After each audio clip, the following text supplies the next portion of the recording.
Hello, my wonderful, beautiful friends, guys. Welcome back to r/entitled people, where in today's episode, we've got people breaking into homes and calling 911 on the homeowners, people vandalizing property when they don't get what they want, Karens calling 911 faking assault. It's gonna be a good one. So sit back, relax, and enjoy the stories. It's so wild, guys. Subscribe if you haven't, and with that said, we're diving in.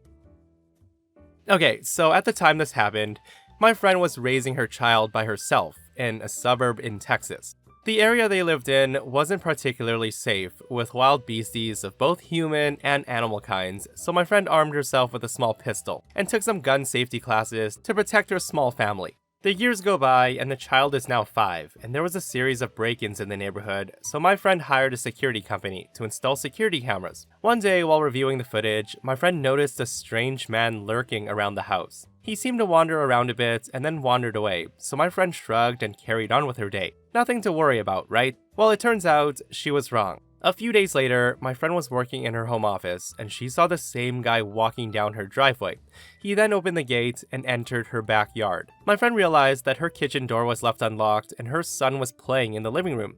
My friend quickly grabbed her pistol from her purse. She ran to the kitchen and got there as the guy calmly walks through the back door. The guy sauntered in, looked around the room, and froze when he saw my friend with a pistol pointed at him. My friend then screamed, "Who the F are you, and why are you in my house?" At that, the guy gulped, grabbed his phone, and then he dialed 911. He literally tells the operator, "Help, I'm standing in this kitchen and some crazy woman has a gun pointed at me." My friend was stunned, but she didn't put her gun down, not moving while staring down the guy who refused to leave. The guy then says, "You're gonna get it when the cops show up." To which my friend says, "You're in my house. Get out." Now, the guy actually stayed in the house until the police came into the kitchen. As soon as the guy saw the cops, he screamed, "Arrest her! She's crazy! She has a gun! It was pointed at me!" My friend told the cops that it was her house and that he broke in. The cops stopped and stared, looked at the guy and said, "You broke in?" He then tells them, "Well, the door was open and she pulled a gun on me. That's not how it works. Arrest her for having that weapon." Now, the guy obviously forgot he lived in Texas. The cops arrested the guy, who was still howling how my friend didn't do it right. Apparently, she wasn't a proper victim. My friend then gave the cops a copy of the video footage of him sniffing around earlier in the week. She never heard anything back from them, so she figured he went to jail. Like, what a freaking idiot, guys. Imagine breaking into someone's home, then calling the cops and getting mad at the homeowner for defending their property against you. "Officer, you need to arrest her. That's not how it was supposed to go. She was supposed to let me rob the home while she stood there helpless, and instead, she pointed a pistol at me." Okay, so I'm a 57-year-old male, and I have 2 kids. One's a 30-year-old male, and the other is a 27-year-old female. My son works part-time flipping burgers, but he insists that his real job is a gaming streamer. My daughter claims that she's a professional influencer. She lives her livelihood supported by her boyfriend. I do want to note that neither earn any money as a streamer or influencer. My kids are adults. What they do with their lives is their choice, and we've had several arguments about it. But ultimately, as adults, the responsibility for their lives is their own. So over Christmas, we were talking about their mom on Zoom, when my daughter brings up the subject of her will, wondering if she'd left anything to them. I confessed that she passed before ever writing one, and the money she did have was used up the year she passed. We were a dual income family in the time when neither of us were making a lot of money. It was a hard time. Eventually, I joined a friend in the private sector, and my fortune changed. Now, I'm not a rich person, but I'll never be uncomfortable again. Well, my son then decided to lighten the mood by implying that I'll make up for it when I pass. I asked him what he meant, and the conversation went as followed. I asked him, "What do you mean I'll make up for it when I pass?" My son then says, "Well, you have a lot of money, right? It'll go to us." I then asked him, "And who told you that?" My daughter then said, "What do you mean?" I then tell them, "I've made it very clear that I don't approve of the way you both live. You both choose not to get an education or a real job. You have no way of supporting yourself. I do want to note that I often buy them groceries and give them money here or there when it's absolutely needed. I tell them, you refuse to help yourselves, so why would I enable your lifestyles by leaving you my savings when I die? If you want my money, grow up and get real jobs, but the bank of dad will forever be closed when dad is forever closed. Now what followed was a heated argument where my son and daughter accused me of being manipulative and unsupportive, and asked why I didn't want to leave anything to them. They were getting really entitled to my money and kept talking about when I die this, when I die that, so I got real with them. I tell them, you both refuse to grow up. Flipping burgers is an honorable job, okay? Someone's gotta do it and we're thankful. But it's not keeping a roof over your head. What if you have kids? What if you get fired?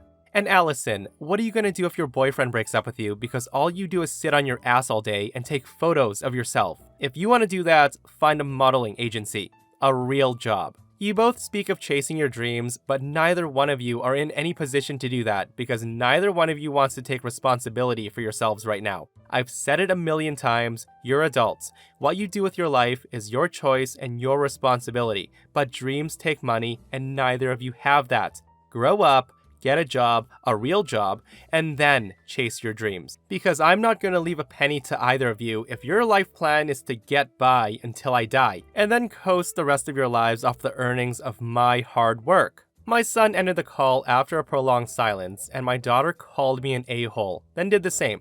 I haven't heard from either of them since, and neither of them will take my calls, so am I the a-hole here? Guys, in my opinion, these kids really needed that reality check. They were definitely super entitled to wait until dad dies to see how much money they can get, while banking on the hopes of making it as an influencer or streamer. Like, of course, in this day and age, it can happen. People do make a living from being a streamer or an influencer, but in reality, it's such a small percentage. What do you guys think though? Was OP the a-hole for saying this to his kids, or was that a bit harsh? This person weighs in and says, finally, an opportunity to use my useless knowledge. I've worked with content creators and influencers for 6 years. I've directly supported thousands of them and seen their earnings month to month. A very small percentage of them make enough to survive day to day, and plenty of them will have a high earning year or two and then fall back down and ultimately have to go back to a normal job. And they're always heartbroken. Unless they're bankrolled by a family or partner, no one does streaming or digital content full-time, unless they're making a legitimate full-time salary. Your kids are far too old to be this delusional.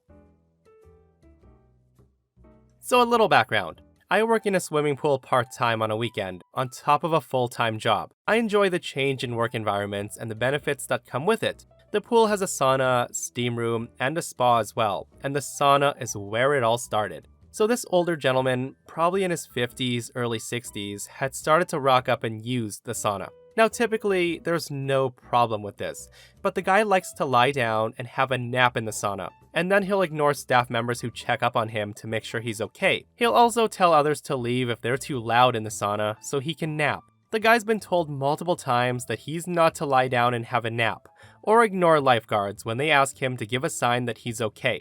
So one day, there's a rotation on the pool deck. No problems. This lifeguard was a bit more diligent in his job and saw that the head count for the sauna hadn't been updated for about 45 minutes. He sticks his head in the sauna and a lady in there tells him that the guy lying down hasn't moved for 30 minutes since she's arrived. The lifeguard immediately asked if he was okay. There was no response. He asked again, and there was no response. The lifeguard then asked again, but louder, and basically yelling for the person lying down to respond. No response. The lifeguard then starts the ABCs and went for a response that involves tapping the person on the collarbone yelling, "Are you okay?"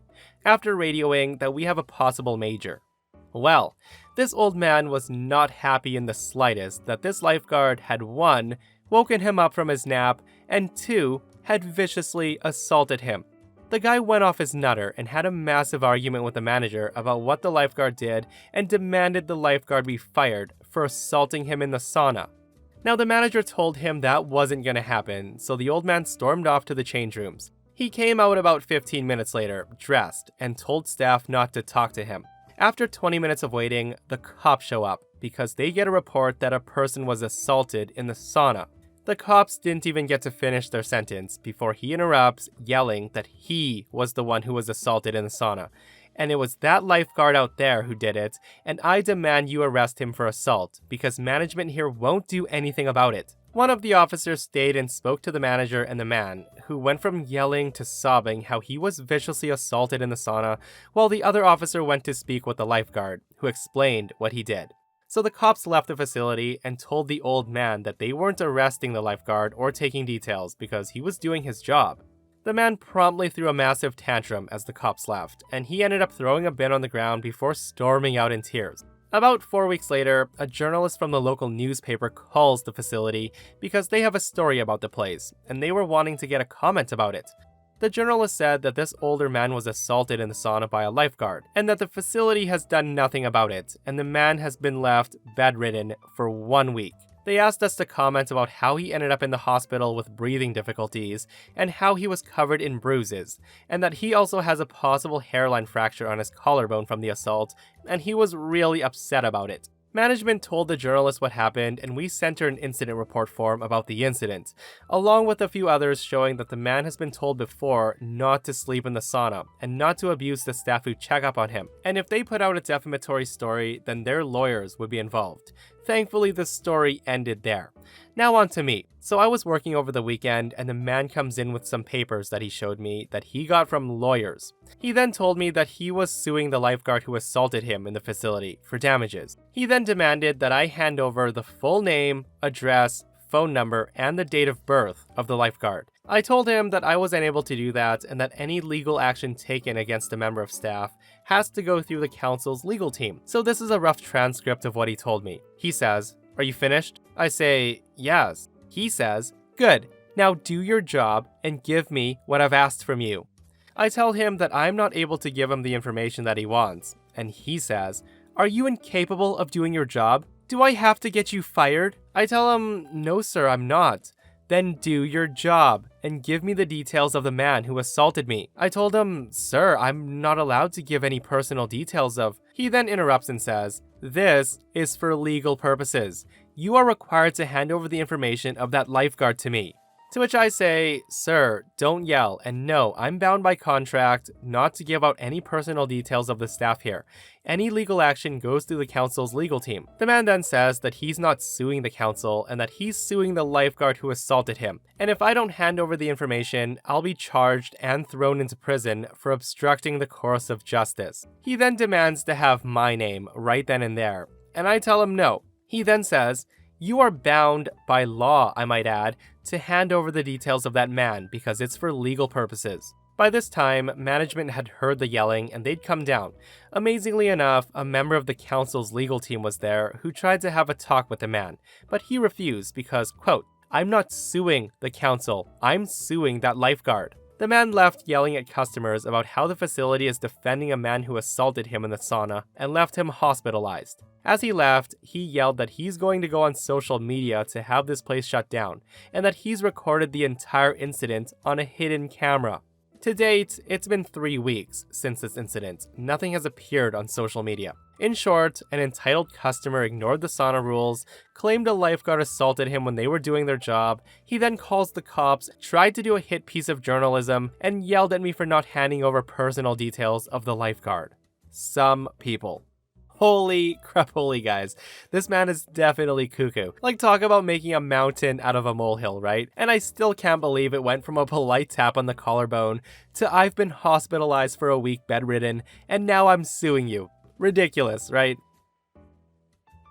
When I was a teenager, I was originally saving money to buy a scooter, to have fun riding around town on. But on my 15th birthday, my dad gave me an engine kit for my bike and convinced me to get a learner's permit and keep saving to buy a car instead. Even after moving in with my dad, I continued doing odd jobs and earning money any way I could. My dad then asked his brother to teach me to drive because he worked as a driving instructor in the 90s. So right after my 16th birthday rolls around, we went to the DMV to schedule a driving test. I passed on my first try thanks to all the practice I got beforehand. Not long after getting my license, my dad decides that it's time I worked part-time for him at his business after school.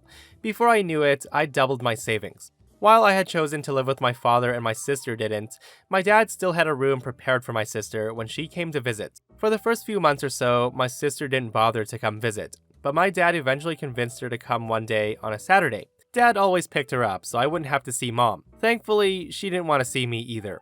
My sister by this point stopped asking me for money or trying to break into my room since I was living at Dad's house, and not Mom's. But she loved to game on the gaming systems we had at Dad's house. My sister would pretty much spend all Saturday night playing games in the den and drinking Coke. That's probably the main reason she even wanted to come visit, since they didn't have an Xbox 360 or a flat screen at Mom's house. Eventually, just over 6 months of working at Dad's business, he approaches me with an offer to find a car that I liked. He said if I find a reliable used one at the right price, he'd help me buy it and put it on his insurance. I was ecstatic, so I start looking at the local ads and found a silver '98 Toyota Camry with just under 50,000 miles on it for sale. It was in good shape, save for the fact that the rear bumper had been dented and a few windows were broken, along with a badly cracked windshield because it was vandalized by some thug. I got it for $3,000. I bought the car and it went right to the local auto body mechanic that my dad was friends with. He went to a junkyard and pulled the parts off another Camry of the same model and used it to fix the Camry that I had bought. When I picked it up, the car looked almost brand new. When my sister saw the car, she asked, "Hey, whose car is this? Is someone else visiting?" I told her, "Nope, that's my car." She said, "No way." I say to her, "Yes way, I just bought it and Dad helped me get it fixed. It runs like new." Then my sister got really quiet. She didn't really speak to me for the rest of the time she was visiting that week. I started driving the car to and from school, and I got a fair amount of attention for it. My sister, however, had complained to our mother about my new car. Somehow, she couldn't process the fact that I'd gotten a car and she didn't, even though she was 3 years younger than me and she was only 13 at the time. She started making a stink to our mom about how she wanted a car too, and Mom called me on my cell phone to yell at me for starting this problem. I told her there was no problem. I bought a car with the money that I earned, and now I'm driving it. And if sister wants a car too, then she can either work hard and save like I did, or she can hope she gets one as a gift. At that, Mom just got mad at me and said it wasn't really fair. I pointed out that there wasn't really a fairness issue at all, and sister wasn't even old enough to drive to get a learner's permit yet, let alone a car. Mom said I wasn't being supportive of my sister, and how dare I buy a car and make my sister jealous. She told me that when she's old enough to drive, I should at least lend her the car whenever she wants. I bluntly said that wasn't happening, as I bought it with my own money, and it'd be in my name when I turned 18. Plus, I told her she couldn't dictate what I do with the car because I don't live with her anymore. Mom angrily huffed, called me a jackass, and she hung up on me. Now I thought that was the end of it, but it wasn't. My sister started visiting less after that. She got mad at me one day for just washing my car outside. The following is paraphrased from what I can remember. My sister says, "What are you doing?" I told her, "It's pretty obvious, I'm washing my car." "Yeah, I get you're doing that, but why bother to do it yourself? I mean, you got money, right? You can just take it to a car wash. You're just showing off because you have a car." My sister then, in a fit of anger, picked up some dirt off the ground and chucked it at the side of my car. She then stomps back in the house and she didn't talk to me again. After that, she only came over for one more week again. So when my sister came to visit, she always had a big backpack with her because she'd bring clothes and other stuff in it. But the next morning when she left, she was wearing the same clothes, which was unusual because she never did that back then. And I later found out the reason for this. When I went into the den, the PlayStation 2, GameCube, and the Xbox were destroyed, and the flat screen TV had been smashed. The Xbox 360 was also missing. She had stolen all the video games as well. When I told Dad, he was pretty mad. He then called my mom, and my mom told him that since I got a car, that my sister should be able to keep the Xbox 360 and the game she had stolen. That was the least he could do. My dad then says if that's the case, he doesn't want her coming over anymore. Dad angrily told her that she better stop sounding so happy about it or he's gonna make her pay for all the damages. Mom just snorted and finally allowed him to talk to my sister. My dad was pretty heartbroken that my sister had done that, but my sister admitted over the phone that she hated him for divorcing Mom, and that her taking the Xbox 360 and destroying the TV and other game systems was, as our mother called it, compensation for her pain. Now Dad could have called his lawyer to sue for more custody rights, but he believed that if she didn't want to be there, he wouldn't force her. From then on, over the next decade, I barely saw either my mom or my sister. Dad didn't even bother to try to get the Xbox back. He said that and the other stuff that my sister broke were just things that could be replaced, and he bought new ones. You could tell he was pretty hurt by what mom and sister had done. He actually left my sister's room pretty much untouched for the next few years, but she never came back to use it. From the way my sister's now though, you'd never guess she was the same person. She's extremely ashamed of her actions, and she wishes she could take it all back and apologize to Dad. But she can't, because he passed away some time ago. We visited his grave recently, and she cried over it, and I'm not really sure how to end the story. Guys, I feel like the sister was being manipulated by mom 100%, and it's so sad to read that she regrets her actions and she can't even apologize to Dad either for her actions.